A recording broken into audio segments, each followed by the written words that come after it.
بسم اللہ الرحمن الرحیم۔ السلام علیکم۔ تھکا ہارا باپ جب گھر پہنچا تو اس کا گھر کمسن بیٹا اس کے انتظار میں دروازے کے قریب بیٹھا ہوا تھا۔ باپ کے بیٹے نے کہا، ابو کیا میں آپ سے ایک سوال پوچھ سکتا ہوں؟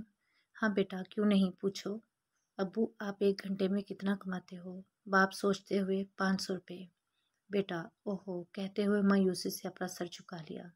پھر اچانک اس کے ذہن میں کوئی بات آئی تو اس نے سر اٹھا کر کہا، ابو کیا آپ مجھے 250 روپے قرض دو گے؟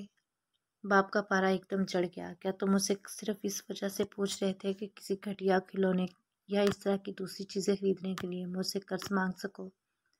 تو بہتر یہی ہے کہ جاؤ اپنے کمرے میں اور بستر پر سو جاؤ۔ بیٹا خاموشی سے مڑا اپنے کمرے میں داخل ہو کر دروازہ بند کر دیا۔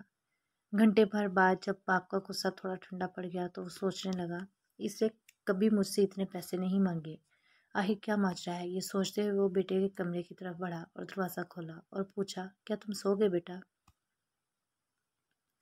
بیٹا اٹھ کر بیٹھ گیا اور کہا، نہیں ابو، جاگ رہا ہوں۔ باپ مجھے لگتا ہے کہ میں نے تم سے کافی سختی سے پیش آیا۔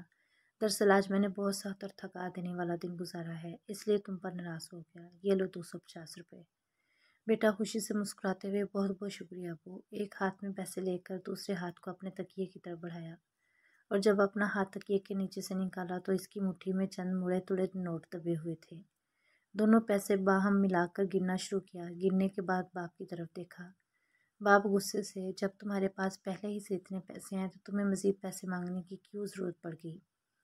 بیٹا دراصل میرے پاس کم پڑ رہے تھے لیکن اب پورے ہیں۔ اب میرے پاس پورے 500 روپے ہیں۔